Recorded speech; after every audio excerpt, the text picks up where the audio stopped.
राधे राधे दोस्तों, आपके अपने धार्मिक चैनल में बहुत बहुत स्वागत है। दोस्तों, आज हम आपको इस वीडियो में लेकर आए हैं दिन, कौन सा दिन कौन से देवी देवता का होता है, तो दिनों के अनुसार किस देवी देवता का पूजा किया जाता है। हिंदू धर्म में लगभग 33 कोटि देवी देवताओं की पूजा अर्चन होती है। हफ्ते में 7 दिन अलग अलग ग्रहों, देवी देवताओं के व्रत और पूजा करने का विधान है। आइए जानते हैं किस दिन आपको किस देवी देवता की पूजा करनी चाहिए। सोमवार पहला दिन है। सोमवार जो है वह भगवान शिव जी की पूजा अर्चना की जाती है और इस व्रत को करने से भगवान शिव और देवी पार्वती प्रसन्न होते हैं। सोमवार का व्रत बेहद सरल होता है, जीवन धन धान्य से भर जाता है। सभी अनिष्टों का हरण करने वाले भगवान शिव अपने भक्तों के कष्टों को दूर करते हैं। सोमवार व्रत नियमित रूप से करने से भगवान शिव तथा देवी की पार्वती की अनुकंपा बनी रहती है, जिसमें पति पत्नी के बाद विवाद झगड़े नहीं होते और परिवार में खुशहाल बना रहता है। काम में बरकत मिलती है और सभी कष्टों का नाश होता है। चलिए दोस्तों, अब हम सोमवार के दिन हम किस रंग के कपड़े पहनते हैं। सोमवार शिव जी का दिन मतलब शीतल, शांत और चंद्र दिन, तो इस दिन सफ़ेद और एकदम हल्के रंग का वस्त्र पहनना फ़ायदेमंद होता है, जैसे सफ़ेद, सिल्वर, क्रीम, हल्का गुलाबी, हल्का नीला, आसमानी और हल्का पीला। इस कलर के सोमवार के दिन हमें कपड़े पहनने चाहिए। आइए अब सोमवार व्रत कथा सुनाते हैं। सोमवार व्रत कथा। अमरपुर नगर में एक धनी व्यापारी रहता था। दूर दूर तक उसका व्यापार फैला हुआ था। नगर में उस व्यापारी का सभी लोग मान सम्मान करते थे। इतना सब कुछ होने पर भी व्यापारी अंतर्मन से बहुत दुखी था, क्योंकि उस व्यापारी का कोई पुत्र नहीं था। दिन रात उसे एक ही चिंता सताती रहती थी, उसकी मृत्यु के बाद उसके इतने बड़े व्यापार और धन संपत्ति को कौन संभालेगा। पुत्र पाने की इच्छा से वह व्यापारी प्रति सोमवार भगवान शिव की व्रत पूजा किया करता था। सायंकाल को व्यापारी शिव के मंदिर जाकर भगवान शिव के सामने एक घी का दीपक जलाया करता था। उस व्यापारी की भक्ति देखकर एक दिन पार्वती ने भगवान शिव से कहा, हे प्राणनाथ, यह व्यापारी आपका सच्चा भक्त है। कितने दिनों से सोमवार का व्रत और पूजा नियमित कर रहा है।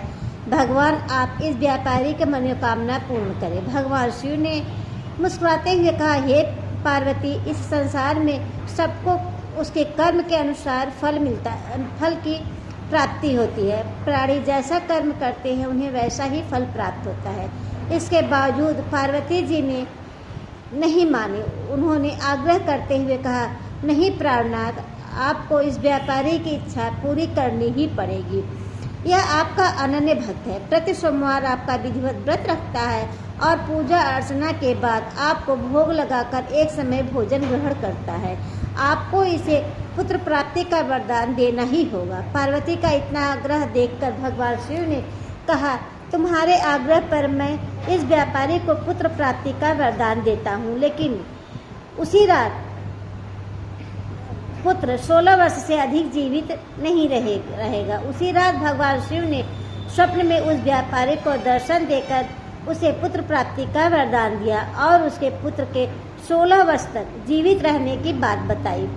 भगवान ने वरदान से व्यापारी को खुशी तो हुई, लेकिन पुत्र की अल्पायु की चिंता ने उसे खुशी को नष्ट कर दिया। व्यापारी पहले की तरह सोमवार का विधिवत व्रत करता रहा। कुछ महीने पश्चात उसके घर में अति सुंदर पुत्र उत्पन्न हुआ।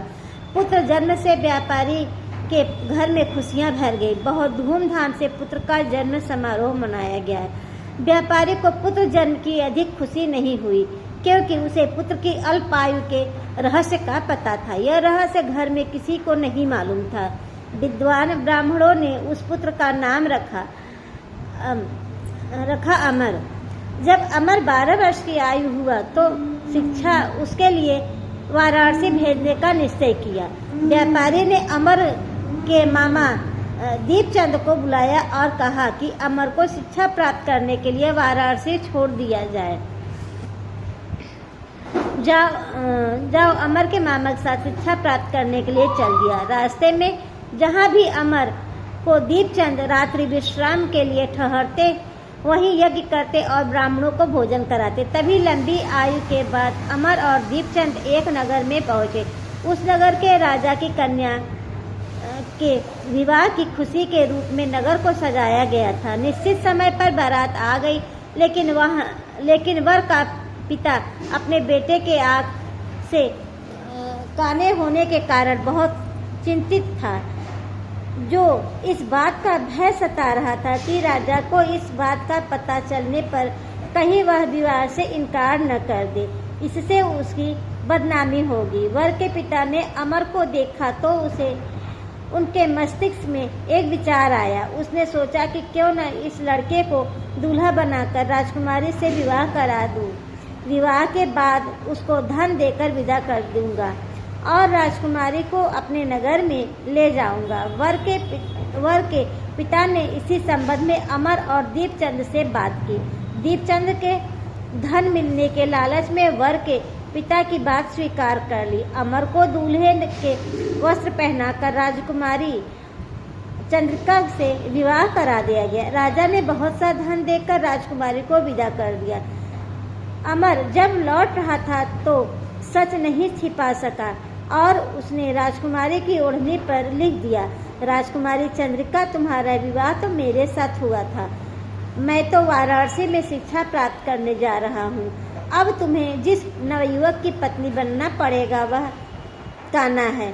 जब राजकुमारी ने अपनी ओढ़नी पर लिखा हुआ पढ़ा तो उसने काने लड़के के साथ जाने से इनकार कर दिया। राजा ने सब बातें जानकर राजकुमारी को महल में रख लिया।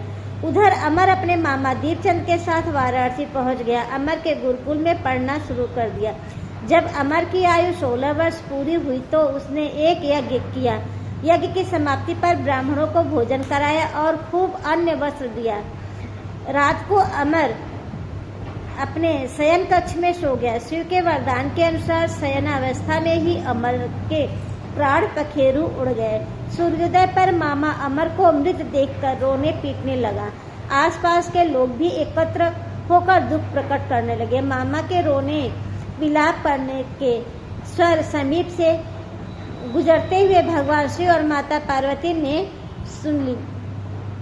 पार्वती जी ने भगवान से कहा, प्राणनाथ, मुझसे इसके रोने के स्वर सहन नहीं हो रहे हैं, आप इस व्यक्ति के कष्ट अवश्य दूर करें। भगवान शिव ने पार्वती जी के साथ अदृश्य रूप में समीप जाकर अमर को देखा तो पार्वती जी से बोले, पार्वती जी, यह तो व्यापारी उसी व्यापारी का पुत्र है। मैंने इसे 16 वर्ष की आयु का वरदान दिया था, इसकी आयु तो पूरी हो गई है। पार्वती जी ने फिर भगवान शिव से निवेदन किया, हे प्राणनाथ, आप इस लड़के को जीवित करें, नहीं तो इसके माता पिता पुत्र की मृत्यु के कारण रो रो कर अपने प्राणों को त्याग कर देंगे।